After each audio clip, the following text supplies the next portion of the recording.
Hey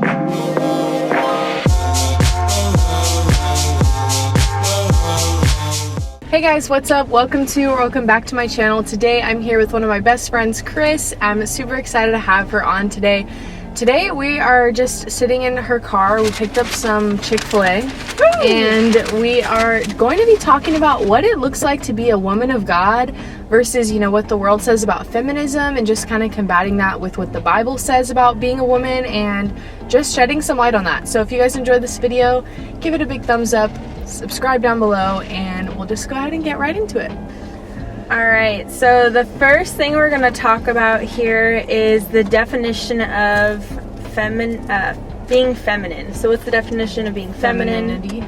Yes, we are very pro embracing our femininity. So as Christian women of God, we really try to practice that, I would say, like live in a more feminine, embrace a more feminine lifestyle. Be more slow to speak, quick to listen, slow to get angry, gentle. Being kind, yes. Not being overly aggressive or aggressive at all. I feel like a lot of our culture and our society is really quick to anger, and with that is quick to aggression. So as women of God, we really try to, you know, not let our feelings and our emotions control everything that we say and that what we do. It's hard not to do, but yeah. The Bible did say, you know, in Genesis that God created man and woman in his image, and that, you know, they're both, you know, he said it is good, like they are both good. It's not, you know, man who's good, and it also doesn't say, you know, God made women good and not men good. And so that's something that the world kind of twists to into thinking like that there's a priority, and God definitely gave us gender roles, which is really important. And Gen Z has definitely taken gender roles and made them, you know, toxic femininity or toxic masculinity, and kind of thrown those into a weird kind of area right now. You know, there's guys painting their nails, there's girls who are, you know, very aggressively feminine or feminist, and so it's kind of like a hard line to walk when you're growing up in this culture and you're trying to understand what that looks like. So I'm trying to think of some like green flags or like things that like you kind of mentioned the list of like qualities. You know, Proverbs 31 is a chapter that really talks about what the woman is supposed to look like. And so, you know, it gives a couple examples. So I'm trying to think of some of them. Like, she gets up early in the morning to, you know, help out her family. She's like a helper.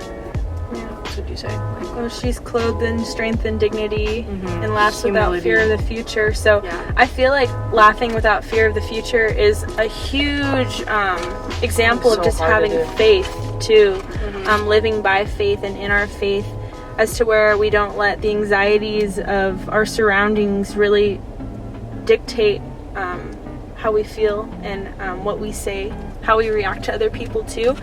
It all needs to be deeply rooted in our faith and just our love for people. And I think from there, it kind of just grows into more of like a kind, again, nurturing spirit. Because again, as women, we are more of the nurturers. You know, that's not like a characteristic that what God designed us to be. You know, and it's not wrong to feel like that.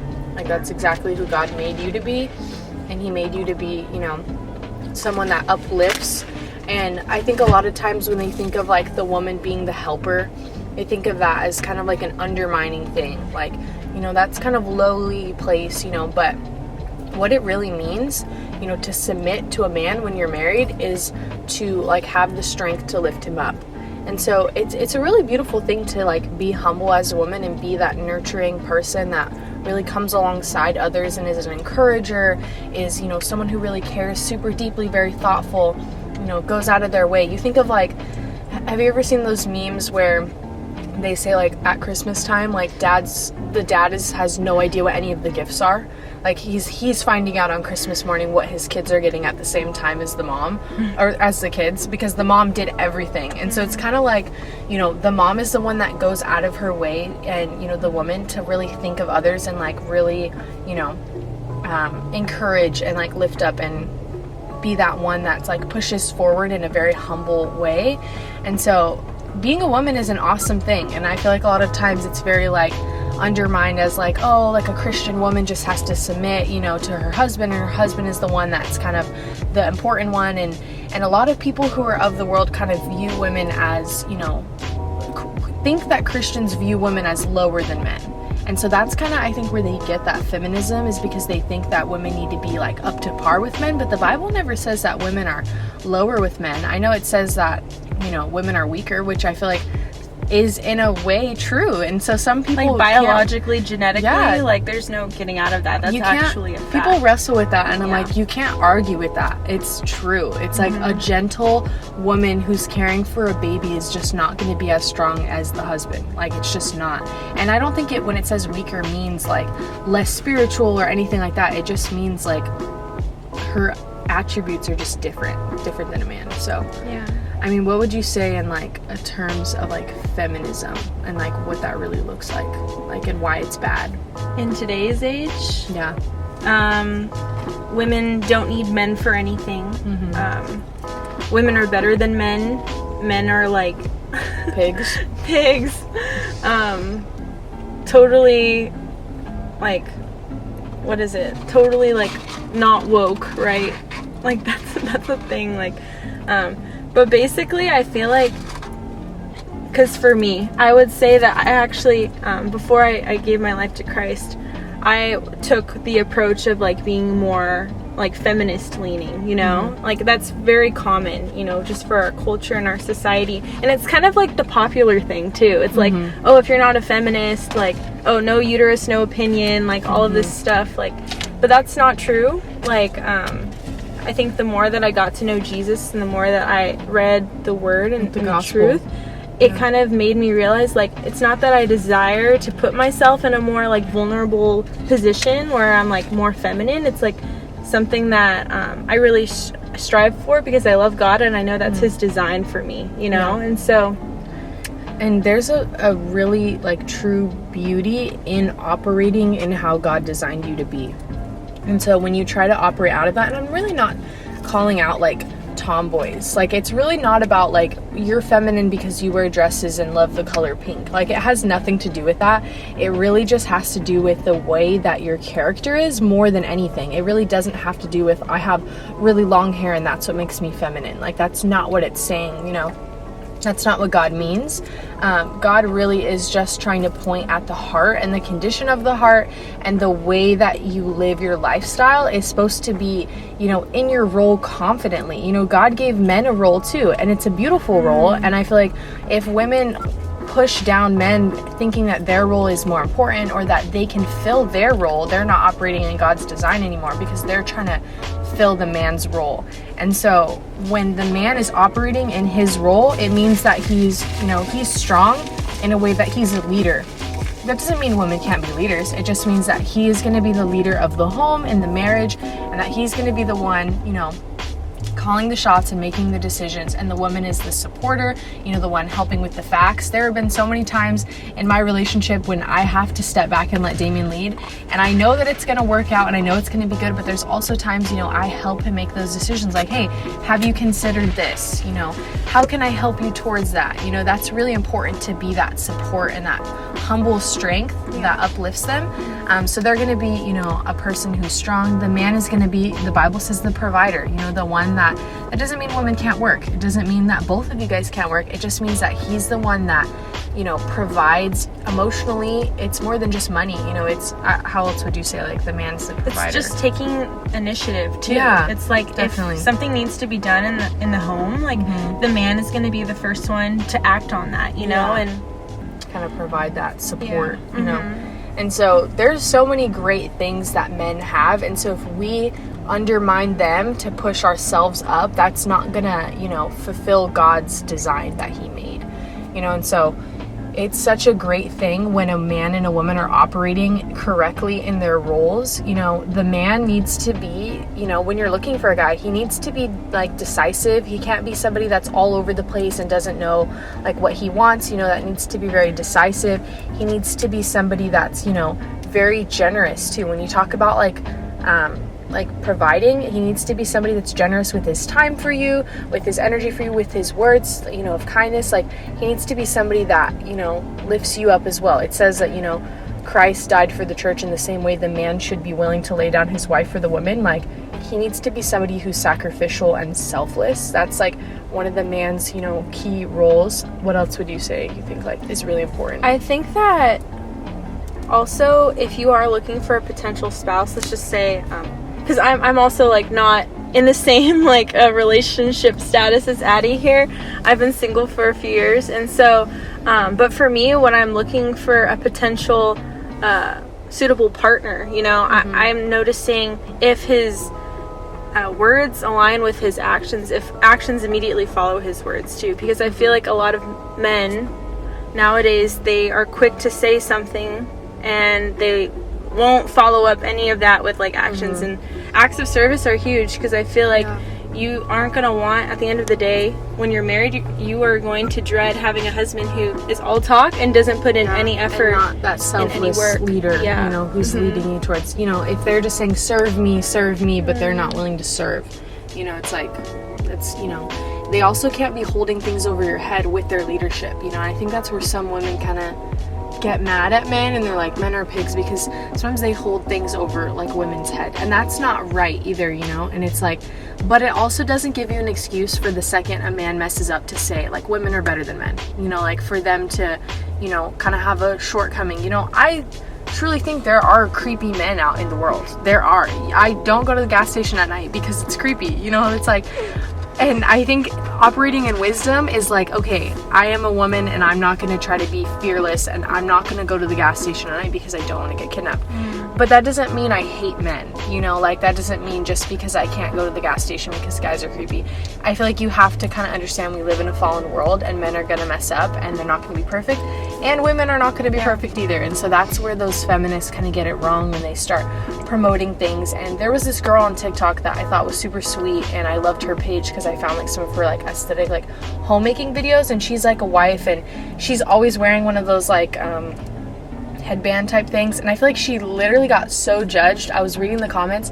She makes videos about like how to be a homemaker, how to be a good wife. It's like recipes, cleaning videos. It's just like she's a stay-at-home, literally domestic work, and she's like staying at home and she loves it, and she just posts about it because she loves it, and she gets so much backlash, so much. They're like, is this the 50s? Like, what are you doing with your life? Like, did you even go to school? Like, and it's just like, is she not allowed to want to, you know, have God's design for her? And not that she gave Christian women a bad rep, but now, like, I think sometimes people think that all Christian women are like that, and it's like, we should be able to be like that if we want to, you know. We should be able to love, you know, cooking for our husband if we want to, you know. Like, why is that looked down upon, you know, as like domesticating someone? It's just not fair. Because too, like, innately we have a desire and an inclination towards those things. Like, we have an inclination to be the nurturer, you know, to cook or to clean, you know, and it just so happens like all of that stuff too, it's like labeled as like, you know, like the patriarchy or whatever, like, but also like I feel like that's pleasing God too, by like following, you know, our innate desires to kind of like lean towards, you know, embracing our femininity. So I don't know, but I felt very like fulfilled one time when Damien was sick, and I like put together like a package for him or whatever, and I literally felt like I was like, I don't know, it like motivated me to like love him more.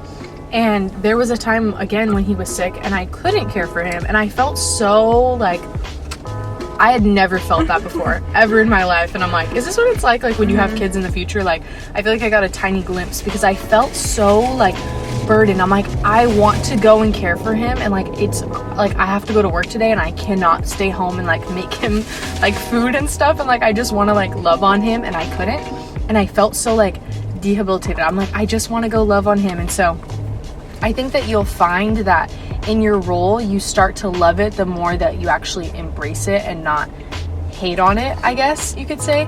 I'm trying to think of other ways that like women kind of hate on their role and why they hate it, because it doesn't get a good rep of like, I'm gonna be a very feminine woman of God. Well, like, it just doesn't.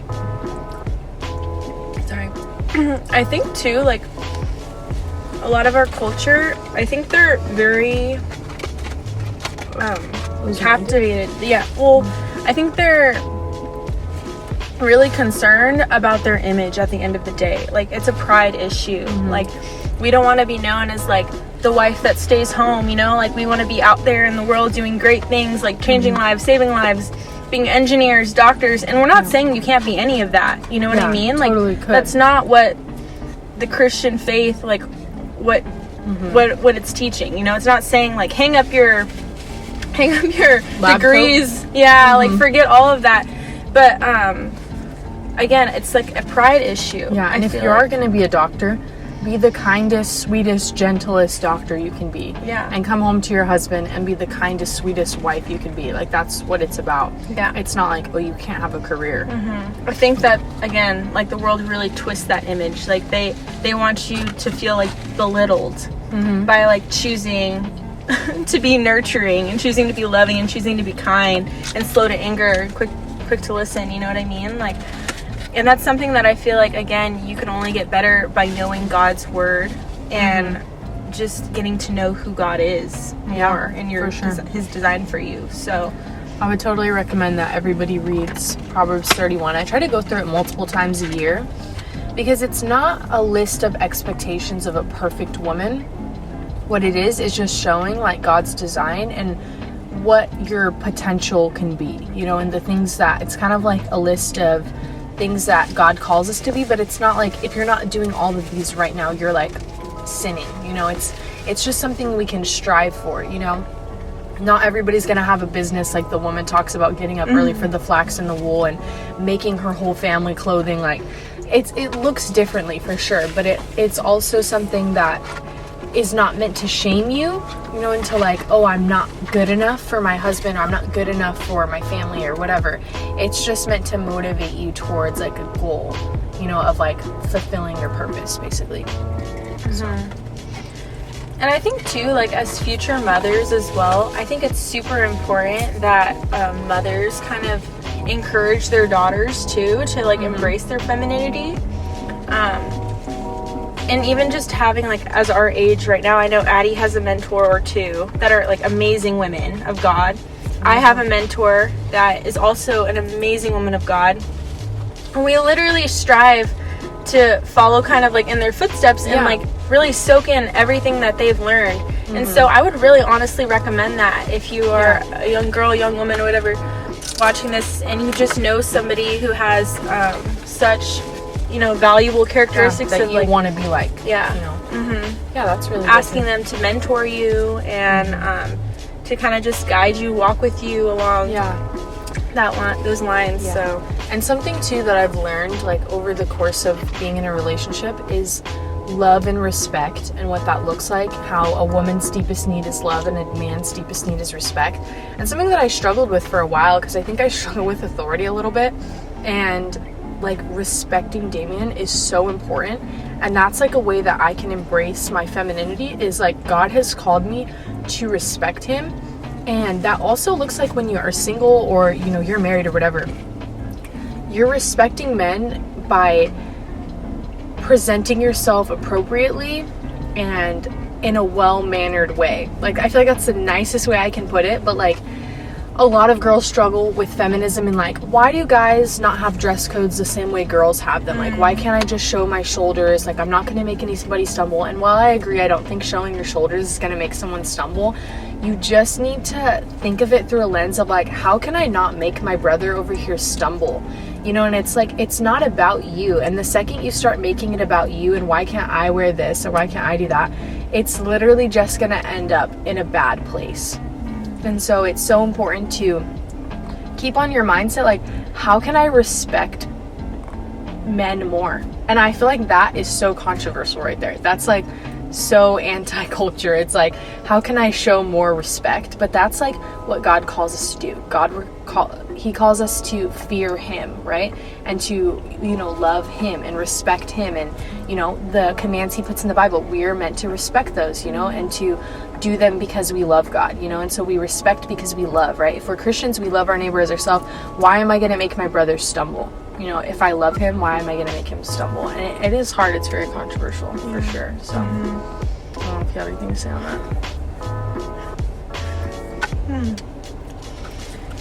Not exactly on that, but I'm just In general? Yeah, just in general. I feel like, along with like mothers pouring into their daughters, I think that as a wife responding to her husband with, you know, respect, like what you were saying, like also encouraging them to like embrace their masculinity, because I feel like that's something that's really lacking in our culture, is For sure. men taking initiative and embracing their masculinity, because so many I'm not even going to say women, but just our world in general, they're encouraging men to kind of be more sensitive and more soft, and not really embrace, you know, who God made them to be. And that strength. Yeah. And so even like, I know like there's this huge talk about like the father wounds, you know, like a father not being present in the home. It causes like their sons to not really see like what real masculinity looks like in the home, because they're only surrounded by like their mother's presence, and that's why